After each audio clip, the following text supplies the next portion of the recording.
Hey Rayleigh, and anyone else watching, and welcome back to another message from your father. So Exodus 14 through 16 is where we are today. We looked at the plague on the firstborn yesterday.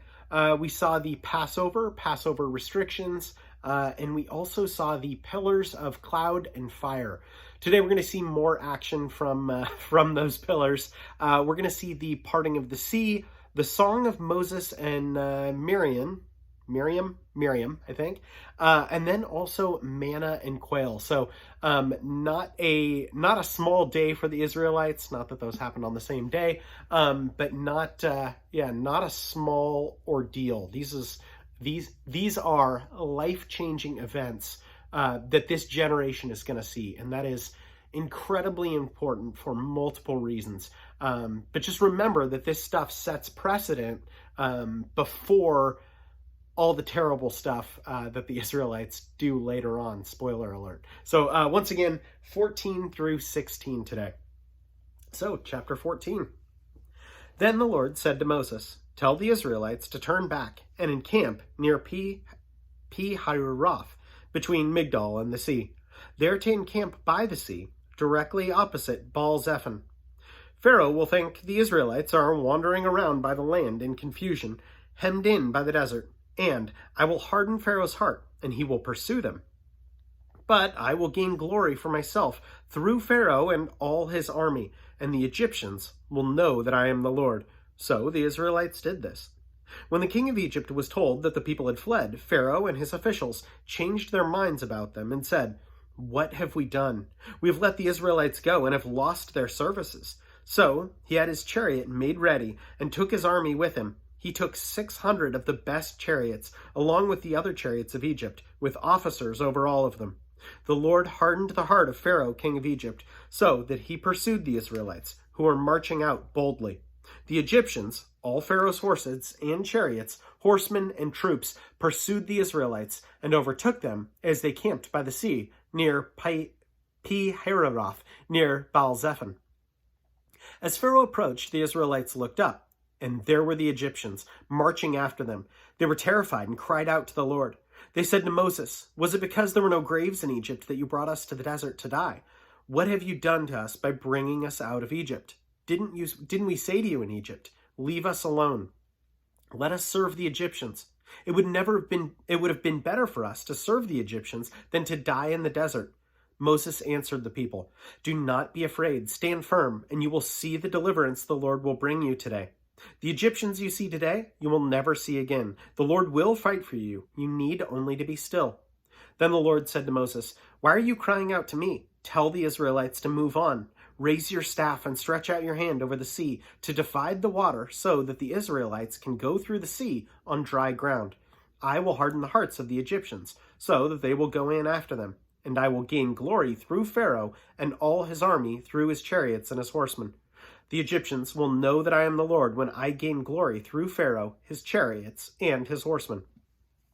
Then the angel of God, who had went traveling in front of Israel's army, withdrew and went behind them. The pillar of cloud also moved in front and stood behind them, coming between the armies of Egypt and Israel. Throughout the night the cloud brought darkness to one side and light to the other side, so neither went near the other all night long. Then Moses stretched out his hand over the sea, and all through the night the Lord drove the sea back with a strong east wind and turned it into dry land. The waters were divided, and the Israelites went through the sea on dry ground, with a wall of water on their right and on their left. The Egyptians pursued them, and all Pharaoh's horses and chariots and horsemen followed them into the sea. During the last watch of the night, the Lord looked down from the pillar of fire and cloud at the Egyptian army and threw it into confusion. He made the wheels of their chariots come off, so that they had difficulty driving. And the Egyptians said, "Let's get away from the Israelites. The Lord is fighting for them against Egypt." Then the Lord said to Moses, "Stretch out your hand over the sea, so that the waters may flow back over the Egyptians and their chariots and horsemen." Moses stretched out his hand over the sea, and at daybreak the water went back to its place. The Egyptians were fleeing toward it, and the Lord swept them into the sea. The water flowed back and covered the chariots and horsemen. The entire army of Pharaoh had survived the Israelites the entire army of Pharaoh that had followed the Israelites into the sea. Not one of them survived. But the Israelites went through the sea on dry ground with a wall of water on their right and on their left. That day, the Lord saved Israel from the hands of the Egyptians, and Israel saw the Egyptians lying dead on the shore. And when the Israelites saw the great power of the Lord displayed against the Egyptians, the people feared the Lord and put their trust in him and in Moses his servant. Chapter 15. Then Moses and the Israelites sang this song to the Lord. I will sing to the Lord, for he is highly exalted.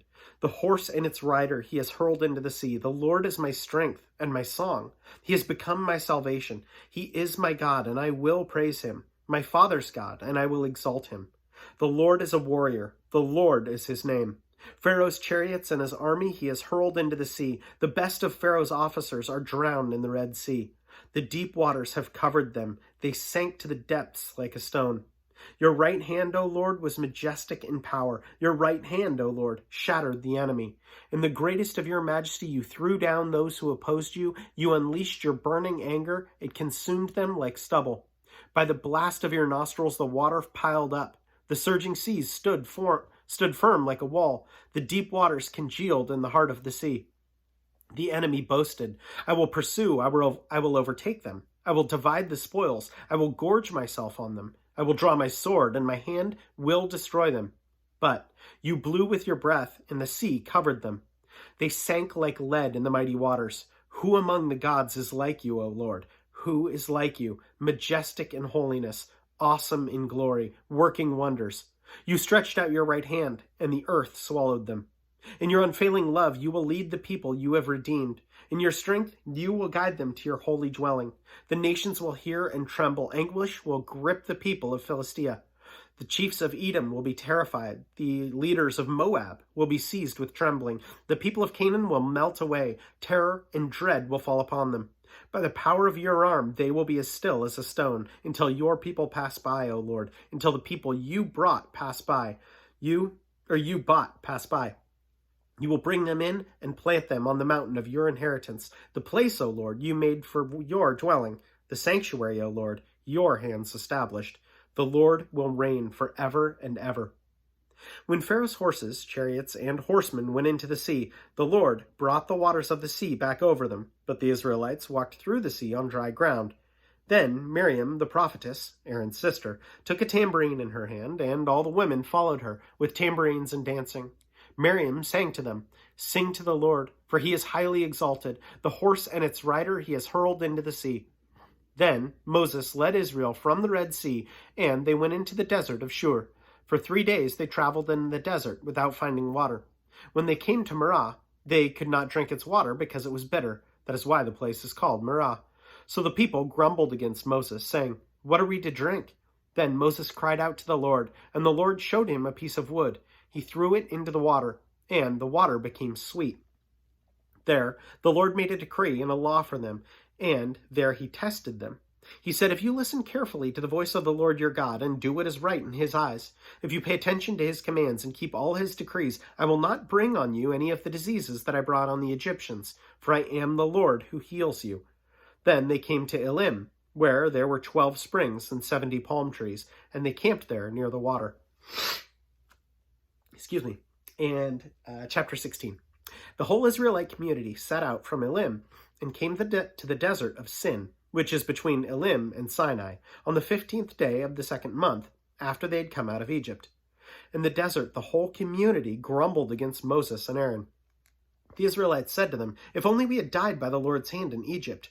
There we sat around pots of meat and ate all the food we wanted, but you have brought us out into this desert to starve this entire assembly to death. Then the Lord said to Moses, I will rain down bread from heaven for you. The people are to go out each day and to gather enough for that day. In this way I will test them and see whether they will follow my instructions. On the 6th day they are to prepare what they need to bring in, and that is to be twice as much as they gather on the other days. So Moses and Aaron said to all the Israelites in the evening, You will know that it was the Lord who brought you out of Egypt, and in the morning you will see the glory of the Lord, because he has heard your grumbling against him. Who are we that you should grumble against us? Moses also said, You will know that it was the Lord who gives you meat to eat in the evening and the bread you want in the morning, because he has heard your grumbling against him. Who are we? You are not grumbling against us, but against the Lord." Then Moses told Aaron, "Say to the entire Israelite community, 'Come before the Lord, for he has heard your grumbling.'" When Aaron was speaking to the whole Israelite community, they looked towards the desert, and there was the glory of the Lord appearing in the cloud. The Lord said to Moses, "I have heard the grumbling of the Israelites. Tell them, at twilight you will eat meat, and in the morning you will be filled with bread. Then you will know that I am the Lord your God." That evening, quail came and covered the camp, and in the morning there was a layer of dew around the camp. When the dew was gone, thin flakes like frost on the ground appeared on the desert floor. When the Israelites saw it, they said to each other, "What is it?" For they did not know what it was. Moses said to them, "It is the bread the Lord has given you to eat. This is what the Lord has commanded. Each one is to gather as much as he needs. Take an omer for each person you have in your tent." The Israelites did as they were told. Some gathered much, some little. And when they measured it by the omer, he who gathered much did not have too much, and he who gathered little did not have too little. Each one gathered as much as he needed. Then Moses said to them, "No one is to keep any of it until morning." However, some of them paid no attention to Moses, and they kept part of it until morning, but it was full of maggots and began to smell, so Moses was angry with them. Each morning everyone gathered as much as he needed, and when the sun grew hot, it melted away. On the 6th day, they gathered twice as much, 2 omers for each person, and the leader of the community came and reported this to Moses. He said this to them, "This is what the Lord commanded. Tomorrow will be a day of rest, a holy Sabbath to the Lord. So bake what you want to bake and boil what you want to boil. Save whatever is left and keep it until morning." So they saved it until morning as Moses had commanded, and it did not stink or get maggots in it. "Eat it today," Moses said, "because today is a Sabbath to the Lord. You will not find any of it on the ground today. 6 days you are to gather it, but on the 7th day, the Sabbath, there will not be any." Nevertheless, some people went out on the 7th day to gather it, but they found none. Then the Lord said to Moses, "How long will you refuse to keep my commands and instructions? Bear in mind that the Lord has given you the Sabbath. That is why on the 6th day he gives you bread for 2 days. Everyone is to stay where he is on the 7th day. No one is to go out." So the people rested on the 7th day. The people of Israel called the bread manna. It was white like coriander seed and tasted like wafers made of honey. Moses said, "This is what the Lord has commanded. Take an omer of manna and keep it for the generations to come, so that they may see the bread I gave you to eat in the desert when I brought you out of Egypt."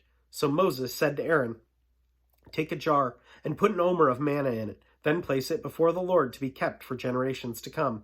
As the Lord commanded Moses, Aaron put the manna in front of the testimony, that it might be kept. The Israelites ate manna 40 years until they came into the land that was settled. They ate manna until they reached the border of Canaan. An omer is 1/10 of an ephah. So I saw a couple really interesting things in there, which I didn't really think about before. So in 14:1, we see this verse. "Then the Lord said to Moses, 'Tell the Israelites to turn back and encamp near Pi-Hiroth between Migdol and the sea. They're to encamp by the sea directly opposite Baal-Zephon.'" So there's this time when Moses has to listen to God. He needs to know God's plan, so he has to listen. And then 14:15, just a couple verses later, "Then the Lord said to Moses, 'Why are you crying out to me? Tell the Israelites to move on.'" So there's a time to listen, and then there's a time to act. And then all throughout chapter 15, there's this time to praise and remember. And I thought that was really cool. I've never really noticed or thought about that before, but it's almost God saying, "Hey, listen, here's my plan. Now take action. And now that I've given you rest, you can recognize what I've done." And that doesn't mean that praise shouldn't be throughout. It absolutely should. But I think it's a natural tendency to be desperate to hear what does the Lord want from us, and because we're maybe nervous about that, and then executing that out and making sure that we're doing that, and then looking back and saying, "God, you're so good. You provided, you did this." So that's my prayer for you, really, is that as difficult and as confusing and as crazy as life can be, that you seek out God to listen to him, to hear what he has to say, and then you do what he has to say, and then you remember and you praise because of that, for all those times that he's gotten you through. And again, documenting that can be so important. Anyway, know that I love you and I'm praying for you, and anyone else that I appreciate you as well. And I will see you tomorrow. Bye.